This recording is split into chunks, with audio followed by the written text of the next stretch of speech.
I'm Sharon Bill. Welcome to my Music Theory Tuition series where I work with you step by step through the ABRSM Discovering Music Theory grades. I'll work through every single exercise and explain everything you need to know. You can access information about the books I have available to help you on my website. Go to sharonbill.com. For advert-free and longer lessons, you can become a patron at patreon.com/SharonBill. If you can give me a like, that would be super, and please do subscribe to my channel to stay updated. You can support this channel by buying me a coffee at buymeacoffee.com/SharonBill. Let's press on now to page 49 of the Grade 3 Discovering Music Theory, and we now get the opportunity to answer questions in the context of a piece of music. And so this is kind of the first little foray into harmonic analysis. We're going to analyse this piece of music and just answer questions looking at what's going on here. And very often it could be a mixture of all of the things that we've learned, just bits and bobs from grades 1, 2 and 3, plus a lot of it is just simply just being very careful to look closely, just look carefully. And so I suggest that you first of all just have a try at all of these questions. Just work in pencil.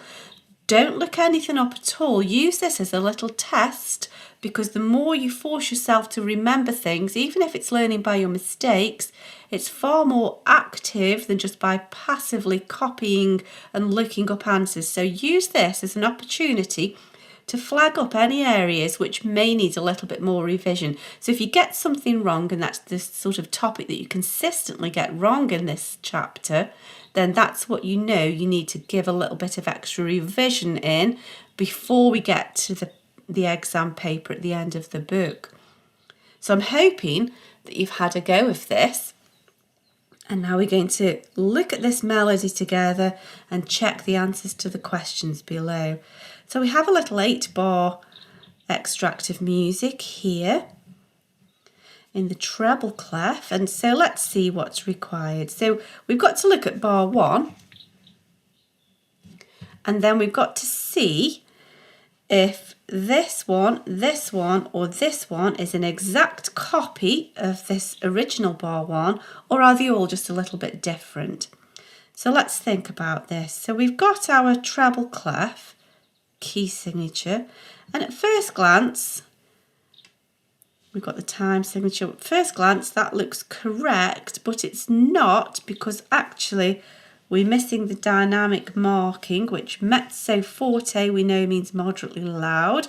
So let's just get some extra revision squeezed in there. So it can't be that one. Let's look at this next one. So we have the clef, the key signature, the time signature. We have the dynamic, and everything is there. That's correct. So we'll tick that. Let's look what's going on here just to double check. So it would be correct, except we're missing the slur marking there. So we know we're correct there. Now, is it true or is it false that all of the notes in the melody are in the key of A flat major? Well, let's think, what would we need to be looking for? A flat major, and this is where you need your key signatures. And so I suggest that each time you do a little test or exercise, you always write out your key signatures of your majors and related minor keys.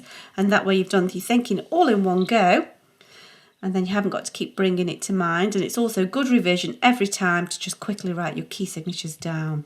So A flat major has B flats, E flats, A flats, D flats. So is this true here? Well, we have the correct key signature, B, E, A, D flats. And then just glancing through, there's nothing else that's sort of not part of that. There's no unexplained extras, and so we can say, yep, definitely everything perfectly fits in with the key of A flat major. So that is true.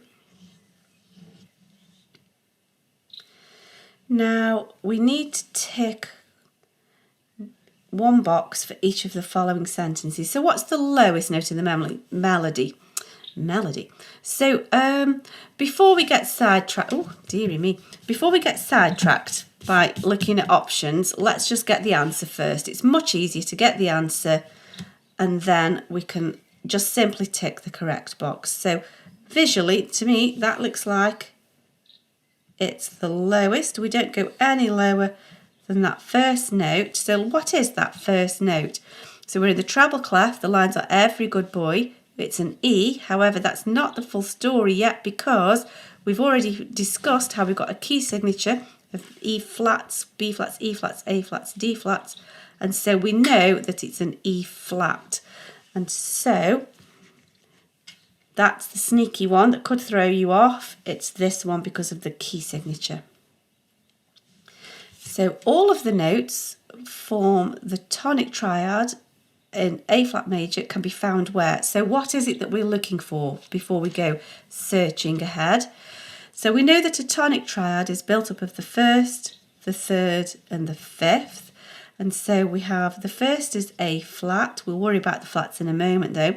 1, A flat. And if you find this difficult, you can always just quickly sketch a pencil version of this. 1, 2, 3, 4, 5. A, B, C, D, E. And we know that there's a key signature for A flat major of B flats, E flats, A flats, D flats. Of course, A flats, that's the tonic, and we need an E flat.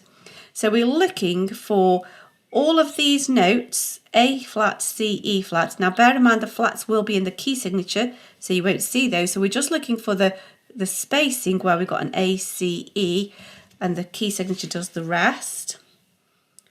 And actually we see that's pretty quickly here in bar 2, because there's the A, which is flattened because of your key signature. There's the C, there's the E, which is flattened because of your key signature. That's our tonic triad. So bar 2 gives us that. So no need to go scurrying off looking at all of those. Now then, what does sostenuto mean? And so let's do what we've done previously here, and we'll just give all of these their definitions as well. So first of all, let's answer the question. So sostenuto, it's kind of got that lingering sound as far as I think. So that sort of helps me to remember that it means sustained. And there's a sostenuto, the sustained pedal on the piano. So let's just see what if we can just give something here.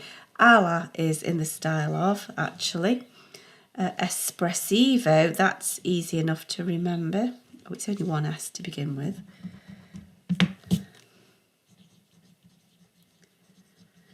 And then held back is the ritenuto, not the ritardando, which is more gradual. There we go. And so, very quickly and very easily, that's that question completed. I hope this is helpful to your studies. Please do like and subscribe to stay updated. If you'd like to support this channel, you can buy me a coffee. And for advert-free lessons, you can become a patron. Do visit my website where you'll find many resources available to help you. Visit sharonbill.com. Thanks for watching. Bye.